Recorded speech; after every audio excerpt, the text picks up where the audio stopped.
नमस्कार साथियों, स्वागत है आप सभी का अपने YouTube चैनल बिहेवियर एजुकेशंस उपकार की क्लास में। जुड़ जाइए एक सकारात्मक ऊर्जा के साथ, कॉपी कलम उठा लीजिए और हमारे साथ आपको नोट्स बनाते हुए चलना है। आगामी उत्तराखंड की परीक्षाओं को मद्देनज़र रखते हुए अरिहंत से वेरीफाइड सीरीज हमारी चलनी है, जिसमें हमने भाग पहला कंप्लीट किया, जिसमें हमने हिंदी भाषा का विकास एवं उसका प्रारंभ, उत्पत्ति कहाँ से हुई उसके बारे में जान लिया था। इससे पहले हमने 1 घंटे करीब की वीडियो थी, उसमें हिंदी का विकास हमने बताया कि किस प्रकार भाषा परिवर्तनशील है, किस प्रकार मूल संस्कृत से वैदिक, वैदिक से लौकिक, लौकिक से पाली, पाली से प्राकृतिक, प्राकृतिक से अभ्रंश, शोरसैनी, अवट और आज टूटी फूटी हिंदी का विकास हुआ, उसके बारे में चर्चा परिचर्चा की थी। ठीक है, वहाँ तक आपको पूरा समझाया था और ट्रिकी वे से मैं भी बताया था, जो परीक्षाओं में आपके लिए क्या होगा, महत्वपूर्ण होगा। आज हम आपने क्या सीखा, ठीक है, जो हमने पढ़ाया आज हम उससे क्या लगाएंगे, यहाँ एमसीक्यू लगाएंगे। ठीक है, एमसीक्यू कितने 60 महत्वपूर्ण प्रश्न लगाएंगे जो कहीं न कहीं एग्जाम में आपसे पूछे जाएंगे और पहले आपसे टीजीटी हो गया, ठीक है, जीआरएफ नेट हो गया, इनमें पूछे गए हैं। ठीक है, तो आइए जुड़ना है एक सकारात्मक ऊर्जा के साथ, कॉपी और कलम उठा लेना है। बस उद्देश्य एक होना है आपका, क्या कि आपको अपने लक्ष्य तक पहुंचना है। ठीक है, तो जुड़ जाइए। और पहले मैं आपको बता दूं, जो हिंदी भाषा मैंने आपको पहले भी बताई हुई है, ठीक है, उसमें आपके हैंड रिटन नोट्स थे, जिसमें हमने वर्ण हो गए, शब्द हो गए, वाक्य हो गए, अल्प विराम चिन्ह हो गए, विराम चिन्ह हो गए, ठीक है, कारक चिन्ह हो गए, ठीक है, काल हो गए, सर्वा संज्ञा सर्वनाम हो गए, क्रिया विशेषण हो गए, ठीक है, और जो उसके बाद मैंने आपको छंद बताया था, संधि बताया था, समाज बताया था, वो सारे ट्रिकी वे से बताया। लेकिन अभी हम अरिहंत के हिसाब से चल रहे हैं, अरिहंत से वेरीफाइड है, इसके अनुसार चर्चा परिचर्चा करेंगे। ठीक है, तो जुड़ जाइए। आइए प्रारंभ करते हैं। जो पहले आपने पढ़ा, अब आपने कितना उसका क्या किया, रिवाइज किया, उसके बारे में चर्चा परिचर्चा करेंगे। ठीक है, क्वेश्चन नंबर पहला है आपके लिए, मध्यकालीन अरबी तथा फारसी साहित्य में भारत की भाषाओं के लिए किस शब्द का प्रयोग हुआ था। मैंने बताया था, एक शब्द बताया था, क्या, जबान ए हिंद शब्द का प्रयोग हुआ था। ठीक है, जो मध्यकालीन अरबी और फारसी भाषा की साहित्य थी, इनके भाषाओं के लिए एक शब्द का प्रयोग हुआ था, जिसे जबान ए हिंद कहा गया। क्या कहा गया, जबान ए हिंद कहा गया। ठीक है, क्वेश्चन नंबर दूसरा है आपके लिए, पूछ रहा है, इंपोर्टेंट है, खालिक बारी किसकी रचना है। ठीक है, यूजीसी नेट जेआरएफ किसमें, जून 2009 में पूछा था। ठीक है, आयोग ने पूछा था, कब, जून 2009 में पूछा था। क्या पूछ दिया उसने, खालिक बारी किसकी रचना है। तो किसकी रचना थी खालिक बारी, तो अमीर खुसरो की। किसकी, अमीर खुसरो की रचना थी खालिक बारी। ठीक है, इतना आपको याद रखना, किसकी थी, अमीर खुसरो को। तोता ए हिंद के नाम से इन्हें जाना जाता है। ठीक है, और खड़ी बोली हिंदी में सर्वप्रथम रचना कि कवि का नाम अगर पूछे तो कौन आ जाता है, अमीर खुसरो आ जाता है इसमें भी। ठीक है, क्वेश्चन नंबर तीसरा है आपके लिए, खड़ी बोली हिंदी में सर्वप्रथम रचना करने वाले कवि का नाम क्या है, अमीर खुसरो है। तोता ए हिंद के नाम से इन्हें जाना जाता है। क्वेश्चन नंबर चौथा है, पहले ही बता दिया है, हिंदी के उद्भव का सही क्रम। मैंने बताया, क्या बताया, कि सबसे पहले क्या थी आपकी, मूल संस्कृत थी। क्या थी, मूल संस्कृत थी। ठीक है, मूल संस्कृत दो रूपों में टूटती है, एक आपकी वैदिक हो जाती है, ठीक है, एक आपकी वैदिक संस्कृत हो जाती है और एक आपकी क्या हो जाती है, लौकिक संस्कृत हो जाती है। ठीक है, वैदिक की भाषा क्या थी, मैंने बताया था कि वैदिक की भाषा उस समय कठिन थी, जिसमें वेद लिखे गए, ठीक है, पुराण लिखे गए, उपनिषद लिखे गए, और लौकिक की क्या थी, इजी थी, जिसमें रामायण और महाभारत लिखी गई। तो क्या मैंने बताया, मूल संस्कृत संस्कृत हो गया, उसके बाद वैदिक संस्कृत, उसके बाद लौकिक संस्कृत, उसके बाद क्या आया था, उसके बाद मैंने बताया पाली आया, फिर प्राकृतिक आया, फिर अभ्रंश आया और फिर अवट आया। उसके बाद जो आज हम प्रयोग कर रहे हैं वो क्या है, टूटी फूटी है। तो ऑप्शन ए आपका क्या होना था, राइट आंसर होना था। ठीक है, क्वेश्चन नंबर पांचवा है आपके लिए, अभ्रंश को पुरानी हिंदी किसने कहा। तो किसने कहा था, अभ्रंश है उसे पुरानी हिंदी किसने कह दिया, चंद्रधर शर्मा गुलेरी ने क्या बोला, जो अभ्रंश है उसे पुरानी हिंदी बोला था। किसने, चंद्रधर शर्मा गुलेरी। ठीक है, क्वेश्चन नंबर 6 है आपके लिए, यूजीसी नेट जेआरएफ दिसंबर 2010 में पूछा गया था कि साहित्यिक अभ्रंश को पुरानी हिंदी किसने कहा।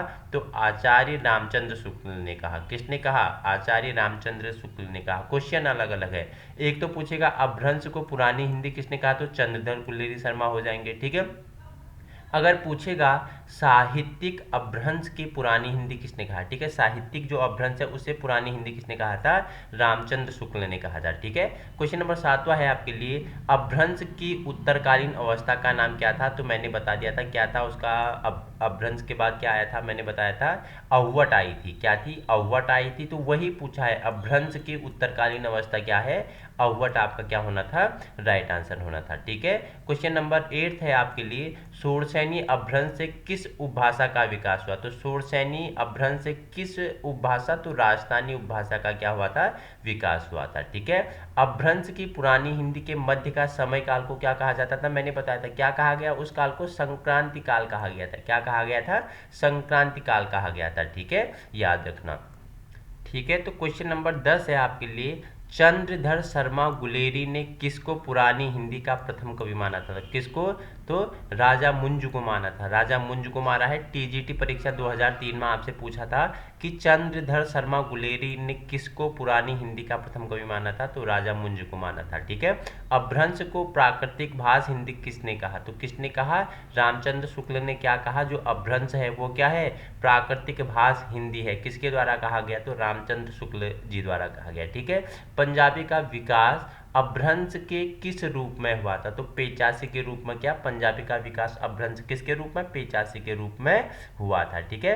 क्वेश्चन नंबर आपके लिए 13 है, बिहारी, बांग्ला, उड़िया और असमिया भाषाओं का उद्भव किस अपभ्रंश से हुआ है, तो option A Magadhi, option B Ardhamagadhi, option C पेचासी, ऑप्शन डी शूरसेनी। तो पूछेगा बिहारी, ठीक है, दूसरा बांग्ला, तीसरा उड़िया, चौथा असमिया। इन भाषाओं का उद्भव पूछेगा कि किस अपभ्रंश से हुआ है, तो किससे हुआ था, तो मागधी आपका क्या हो जाएगा, राइट आंसर हो जाएगा, ठीक है। अर्ध मागधी अपभ्रंश में किसका विकास हुआ, तो किसका हुआ, पूर्वी हिंदी का, किसमें हुआ, जो अर्ध मागधी अपभ्रंश है उसमें पूर्वी हिंदी का क्या होता है, विकास होता है, ठीक है। क्वेश्चन नंबर 15 है आपके लिए, पूछ रहा है आपसे, दिया है कि सुमेलित कीजिए, ठीक है। ऑप्शन ए है शूरसेनी, ऑप्शन बी है पेचासी, ऑप्शन सी है मागधी, ऑप्शन डी है अर्धमागधी। अगर पूछे शूरसेनी, तो शूरसेनी का कहाँ पे विकास हुआ, तो मैंने बताया ये राजस्थान में, ठीक है, राजस्थान में। पेचासी कहाँ आपका, लहंदा में, ठीक है। मागधी पूछेगा तो असमिया में, और अर्धमागधी अभी बताया था ये पूछेगा तो आपको कहाँ, पूर्वी हिंदी में, ठीक है। तो ऑप्शन क्या हो जाएगा आपका, बी, ऑप्शन बी आपका क्या हो जाएगा, राइट आंसर हो जाएगा, ठीक है। क्वेश्चन नंबर 16 है आपके लिए, शूरसेनी अपभ्रंश से उत्पन्न भाषाएं हैं, तो जो शूरसेनी क्या है, अपभ्रंश है, उससे कौन सी भाषाओं का उत्पत्ति हुई, कौन सी भाषाएं उत्पन्न हुई, तो पश्चिमी हिंदी होगी, राजस्थानी होगी, पहाड़ी और गुजराती। किससे, शूरसेनी अपभ्रंश से उत्पन्न भाषाएं कौन कौन सी हैं, पहली पश्चिमी हिंदी, दूसरी राजस्थानी होगी, तीसरी पहाड़ी और गुजराती, आपका क्या हो जाएगा, राइट आंसर हो जाएगा, ठीक है। क्वेश्चन नंबर आपके लिए 17 है, सिंधी भाषा का उद्भव हुआ, ठीक है, कहाँ से हुआ, तो ब्राचट अपभ्रंश से हुआ था सिंधी भाषा का उद्भव, ठीक है। यूजीसी नेट और जेआरएफ दिसंबर 2013 में पूछा गया है, ठीक है। अवधि का उद्भव किस अपभ्रंश से हुआ है, अवधि का अगर पूछेगा उद्भव तो किससे, अर्धमागधी से हुआ है, ठीक है। क्वेश्चन नंबर 19 है आपके लिए, कचहरियों में हिंदी प्रवेश आंदोलन का मुख्य पत्र किस पत्र को कहा जाता है, तो किसको, भारत मित्र आपका क्या था, राइट आंसर था। टीजीटी परीक्षा 2004 में आपसे पूछा था कि जो कचहरियों में हिंदी प्रवेश आंदोलन का मुख्य पत्र था वो किस पत्र को कहा जाता था, तो भारत मित्र आपका क्या था, राइट आंसर था, ठीक है। क्वेश्चन नंबर 20 है आपके लिए, देखो नागरिक प्रचारिणी सभा की स्थापना किस वर्ष हुई, तो किस वर्ष हुई, 1893 में हुई थी, ठीक है, ये मैंने पहले आपको बताया था। तो ये जब मैंने आपको क्या बताए थे, प्रमुख क्या बताए थे मैंने आपको, जो प्रमुख हिंदी विकास के लिए जो प्रमुख संस्थाओं का क्या किया गया, स्थापना की गई, तो उनके बारे में मैंने आपको वहाँ समझाया हुआ था, ठीक है। नागरिक प्रचारिणी सभा की स्थापना पूछे तो कहाँ पे, कब हुई, तो 1893 आपका क्या था, राइट आंसर होना था, ठीक है। क्वेश्चन नंबर 21 है आपके लिए, नागरिक प्रचारिणी सभा के संस्थापकों में थे, तो कौन थे, मैंने पहले ही बता दिया था, तो शिव कुमार सिंह और बाबू श्याम सुंदर दास जी द्वारा क्या, इनके संस्थापकों में शामिल कौन थे, जो हिंदी नागरिक प्रचारिणी सभा की स्थापना कब हुई, 1893 में होती है, तो उसमें शामिल कौन थे, एक आपके शिव कुमार सिंह थे और दूसरे आपको के क्या थे, बाबू श्याम सुंदर दास जी थे, ठीक है। क्वेश्चन नंबर नेक्स्ट है आपके लिए 22, काशी नागरिक प्रचारिणी सभा के संस्थापकों में कौन नहीं है, तो कौन नहीं है, तो बाबू श्याम प्रसाद सुंदर दास जी हैं, ठीक है। और क्या ठाकुर शिव कुमार सिंह जी हैं और रामनारायण मिश्र जी हैं, लेकिन रामचंद्र शुक्ल जी नहीं थे। ठीक है, टीजीटी परीक्षा 2004 में पूछा गया क्वेश्चन है। ठीक है, फोर्ट विलियम कॉलेज की स्थापना कब हुई थी, पहले ही बता दिया जब मैंने फर्स्ट इसकी पहली सीरीज बताई थी हिंदी की व्युत्पत्ति, वहाँ समझाया था। ठीक है, फोर्ट विलियम कॉलेज की स्थापना पूछे तो 1800 ईस्वी में। कब? 1800 ईस्वी में। ठीक है, कहाँ हुई थी फटाफट बताएंगे मुझे। तो स्थान कहाँ पे था? कलकत्ता पश्चिम बंगाल। ठीक है, कोलकाता पश्चिम बंगाल में फोर्ट विलियम कॉलेज की स्थापना कब? 1800 ईस्वी में हुई थी। 1800 ईस्वी आपका क्या हो जाएगा? राइट आंसर हो जाएगा। ठीक है, देखो क्वेश्चन नेक्स्ट आपके लिए संलग्न किया हुआ है कि फोर्ट विलियम कॉलेज की स्थापना कहाँ हुई थी। मैंने बता दिया कहाँ, कलकत्ता या कोलकाता पश्चिम बंगाल में। ठीक है, महावीर प्रसाद द्विवेदी को किस वर्ष सरस्वती पत्रिका के संपादन के रूप में नियुक्त किया गया था? तो 1903 में। क्या? जो महावीर प्रसाद द्विवेदी जी हैं, ठीक है, उन्हें सरस्वती पत्रिका के लिए संपादक के रूप में क्या किया गया? इन्हें नियुक्त किया गया। वर्ष 1903 की बात है। ठीक है, और किस काल के कवि हैं महावीर प्रसाद द्विवेदी? मैंने बताया था। ठीक है, द्विवेदी युग आता है तो ठीक है, भगवान दो रूपों में जन्म लेते हैं। किसमें? अयोध्या में राम और सोहन लाल। मैंने सारा समझाया हुआ है आपको ट्रिकी वे से। ठीक है, क्वेश्चन नंबर आपके लिए 26 है, संविधान सभा में हिंदी को राजभाषा बनाने का प्रस्ताव किसने रखा? तो किसने रखा? गोपाल स्वामी आयंगर। इंपोर्टेंट है, किसने रखा था? गोपाल स्वामी आयंगर है। स्टार लगा लेना, इंपोर्टेंट क्वेश्चन है। ठीक है, संविधान सभा का जो मैंने हिंदी में जो संविधान सभा का ऐतिहासिक विकास समझाया था इससे पहले वाली वीडियो में, तो वहाँ ये क्वेश्चन आपका वहाँ से उठाया है। ठीक है, पूछा है कि संविधान सभा को हिंदी को राजभाषा बनाने का प्रस्ताव किसने रखा था? तो गोपाल स्वामी आयंगर द्वारा रखा गया था। ठीक है, याद रखना, इंपोर्टेंट है। क्वेश्चन नंबर 27 है आपके लिए, भारतीय संविधान में हिंदी को मान्यता कब मिली? तो कब मिली हिंदी को? 14 सितंबर 1949 को क्या मिली? जो हिंदी है उसे भारतीय संविधान में मान्यता मिली। तब से हिंदी दिवस पूछेगा तो कब बताना है? 14 सितंबर, क्योंकि उसी दिन से 14 सितंबर 1949 से हिंदी को क्या भारतीय संविधान में मान्यता मिली है। यूजीसी नेट जेआरएफ जून 2007 में पूछा गया क्वेश्चन है। ठीक है, और विश्व हिंदी दिवस कब मनाया जाता है? कमेंट में बताएंगे। ठीक है, विश्व हिंदी दिवस आप बताएंगे। ठीक है, हिंदी दिवस कब? 14 सितंबर। अगर विश्व पूछे तो आप मुझे बताएंगे। ठीक है, क्वेश्चन नंबर 28 है आपके लिए, भारतवर्ष के लिए हिंदी भाषा का नाम सबसे पहले किसने सुझाया था? ठीक है, तो कनिष्ठ सहायक परीक्षा 2015 में पूछा है। उत्तराखंड में जो कनिष्ठ सहायक की परीक्षा हुई थी 2015 में आपसे पूछा था कि जो भारतवर्ष में हिंदी भाषा का नाम सबसे पहले किसने सुझाया? तो किसने सुझाया था? बताओ मुझे। तो किसने सुझाया था? तो मदन मोहन मालवीय आपका क्या होना था? राइट आंसर होना था। ठीक है, क्वेश्चन नंबर 29 है आपके लिए, भारतीय भाषाओं को भारतीय संविधान की किस अनुसूची में शामिल किया गया है? तो 8वीं अनुसूची। बताया था कि 8वीं अनुसूची में जो भारतीय भाषाएं हैं हमारी, ठीक है, अनुसूची 8 में शामिल किया गया था। टोटल कितनी भाषाएं हैं? तो मैंने बताया टोटल कितनी? 22 भाषाएं हैं। ठीक है, मूल संविधान में कितनी थी? तो मैंने बताया 14 थी। ठीक है, 15वीं कौन सी जोड़ी गई? मैंने बताया सिंधी जोड़ी गई। ठीक है, 16वीं 17वीं 18वीं नमक मैंने बताया। ठीक है, नेपाली, मणिपुरी और कोंकणी। उसके बाद आपकी फिर मैंने क्या क्या बताया था? बताओ। 16वीं 17वीं 18वीं 19 20 21 और 22 फिर 4 भाषाएं मैंने आपको बताए थे। क्या क्या बताए थे? कमेंट करना फटाफट। ठीक है, 22 भाषाओं मैंने इससे पहले सारे 22 भाषाएं आपको बताए हैं। ठीक है, क्वेश्चन नंबर 30 है आपके लिए कि संविधान के किस अनुच्छेद में कहा गया है कि संघ की राजभाषा हिंदी और लिपि देवनागरिक होगी? ठीक है, तो किस में? अनुच्छेद 343 में कहा गया। क्या बोल दिया? जो संघ की राजभाषा है हिंदी होगी और लिपि क्या होगी? वो आपकी क्या होगी? देवनागरी लिपि होगी। ठीक है, याद रखना। क्वेश्चन नंबर 31 है आपके लिए, इनमें से किसको संविधान की अष्टम सूची में सम्मिलित नहीं किया गया? किसे नहीं किया गया? तो ब्रज को नहीं किया गया। ठीक है, तो इसे नहीं किया गया। बाकी डोगरी, मैथिली, असमिया, ठीक है, ये सब आपकी अष्टम सूची में क्या किया गया? इन्हें शामिल किया गया। बाकी मैथिली को नहीं किया। राइट आंसर आपका मैथिली ब्रज हो जाएगा। राइट आंसर क्या हो जाएगा आपका? ब्रज हो जाएगा। ठीक है, ब्रज भाषा को क्या नहीं किया गया था? शामिल नहीं किया गया था। ठीक है, क्वेश्चन नंबर आपके लिए 32 है, वैज्ञानिक तथा तकनीकी शब्दावली आयोग की स्थापना किस वर्ष हुई? तो 1961 में। क्या? वैज्ञानिकी तथा तकनीकी शब्दावली का आयोग की स्थापना कब? 1961 में होती है। ठीक है, क्वेश्चन नंबर 33 है आपके लिए, हिंदी की उपभाषाएं कितनी है, तो कितनी है, 5 हैं। कौन कौन सी हैं बताएंगे आप मुझे, ठीक है, कमेंट में बता देना। उससे पहले समझाया हुआ है कि जो हिंदी की उपभाषाएं हैं कौन कौन सी थी, ठीक है। रिवीजन करते रहना है आपको, ठीक है। क्वेश्चन नंबर 34 है आपके लिए, इनमें से कौन सी बोली पूर्वी हिंदी की नहीं है, ठीक है। यूजीसी नेट जेआरएफ दिसंबर 2009 में पूछा गया है आपसे कि इनमें से कौन सी पूर्वी हिंदी नहीं है, तो कौन सी नहीं है, बिहारी नहीं है, ठीक है। अवधी, बघेली और छत्तीसगढ़ी आपकी किसके अंतर्गत आ जाती हैं, पूर्वी हिंदी के अंतर्गत आ जाती है, बिहारी नहीं आती है। क्वेश्चन नंबर 35 है आपके लिए, पूछ रहा है पश्चिमी हिंदी की बोली नहीं है, तो कौन सी नहीं है पश्चिमी हिंदी की बोली, अवधी नहीं है। अवधी आपका क्या होना था, राइट आंसर होना था, ठीक है। क्वेश्चन नंबर 36 है आपके लिए, पश्चिमी हिंदी की बोलियों की संख्या कितनी है, 5 है, पहले ही बता दिया है, ठीक है। पूर्वी हिंदी की बोलियां हैं कितनी है, पूर्वी हिंदी की बोलियां अवधी, बघेली और छत्तीसगढ़ी आपका क्या था, राइट आंसर था, ठीक है।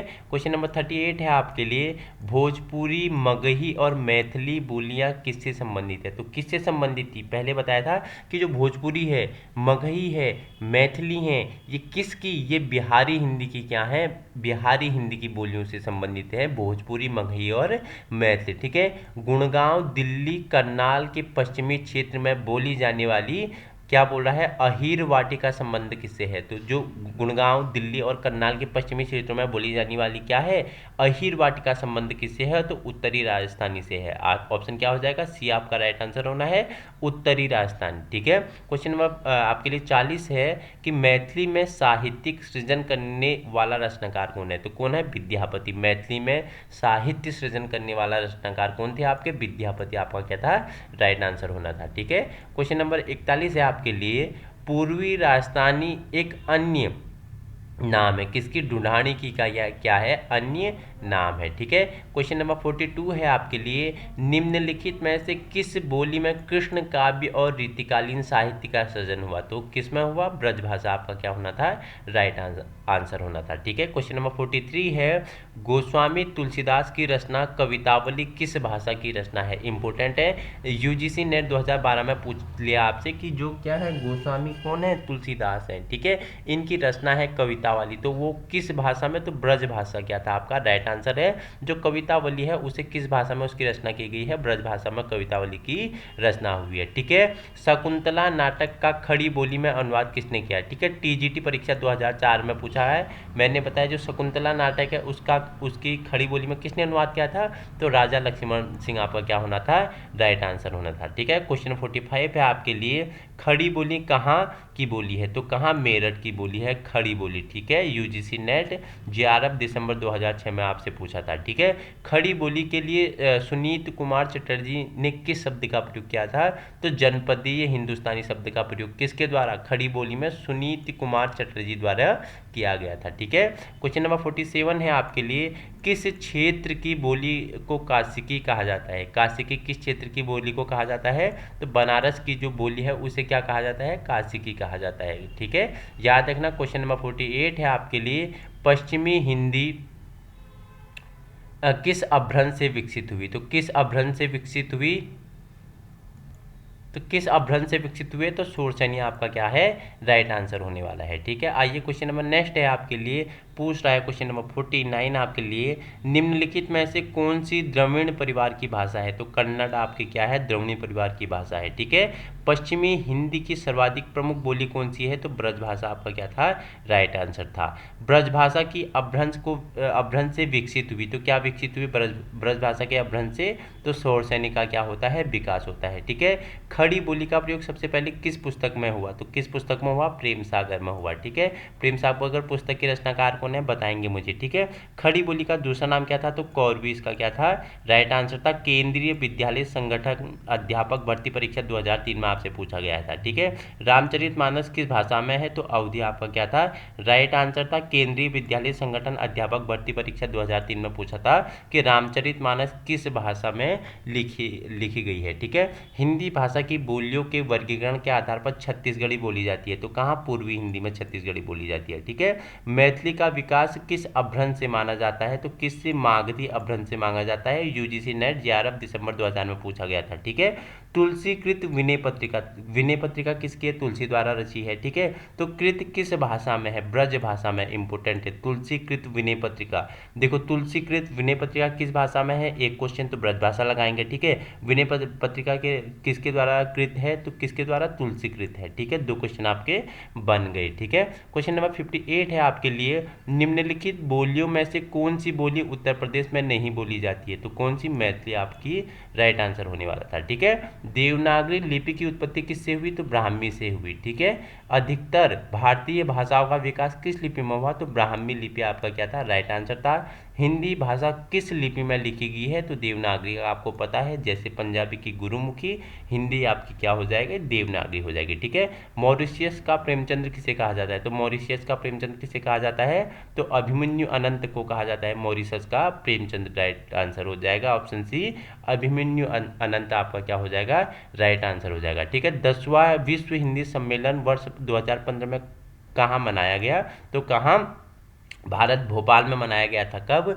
जो 10वां विश्व हिंदी दिवस सम्मेलन होता है 2015 में, इसे भोपाल में मनाया गया था। ठीक है, लाल पसीना उपन्यास के लेखक कौन है? तो अभिमन्यु अनंत हैं। ठीक है, अभिमन्यु अनंत क्या है? जिन्हें क्या कहा जाता है? मॉरिशस का प्रेमचंद्र कहा जाता है। उनके द्वारा लाल पसीना उपन्यास लिखा गया। इंपोर्टेंट है। ठीक है, इनमें से किस बोली का बिहारी हिंदी से संबंध नहीं है? तो अवधी का नहीं है, बाकी मगही, भोजपुरी और मैथिली का संबंध किससे है? बिहारी क्या हिंदी से संबंध है? बिहारी हिंदी से संबंध मगही, भोजपुरी और मैथिली है, लेकिन किसका नहीं है? किसका नहीं है बताएंगे। ठीक है, क्वेश्चन नंबर आपके लिए 66 है, निम्नलिखित में से कौन सा लेखक भारतेंदु मंडल का नहीं है? तो कौन सा नहीं है? राजा लक्ष्मण सिंह क्या है? भारतेंदु मंडल का नहीं है। यूजीसी नेट 11 दिसंबर 2015 में पूछा गया क्वेश्चन है। ठीक है, दोहा दुहा मूलतः किस भाषा का छंद है? अभ्रंश का है। किसका? जो दोहा दुहा है किस भाषा का है? अभ्रंश। ऑप्शन बी आपका क्या होना था?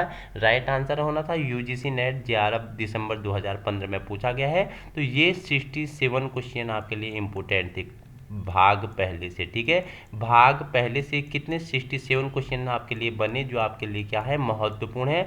अब भाग सेकंड के बारे में हम कल परिचर्चा करेंगे अरिहंत के अनुसार। बाकी हमने इसकी वीडियो पहले भी आपको बताया हुआ है, वर्ण, उच्चारण और वर्तनी, इसके बारे में बताया हुआ है। ठीक है, वर्ण, ठीक है, वर्ण उच्चारणों के बारे में बताया है, वर्तनी के बारे में बताया है। अब हम इसका अरिहंत के हिसाब से आपकी नेक्स्ट वीडियो में परिचर्चा करेंगे, जो सभी परीक्षाओं के लिए आपके लिए महत्वपूर्ण होगा। मैंने देखो कहाँ कहाँ क्वेश्चन आपसे पूछे गए थे, वो आपको समझाया होता। ठीक है, इसी प्रकार की वीडियो पाने के लिए आप अपने यूट्यूब चैनल बिहेवियर एजुकेशन उपकार की क्लास को क्या कर सकते हो? संलग्न कर सकते हो। Thank you so much.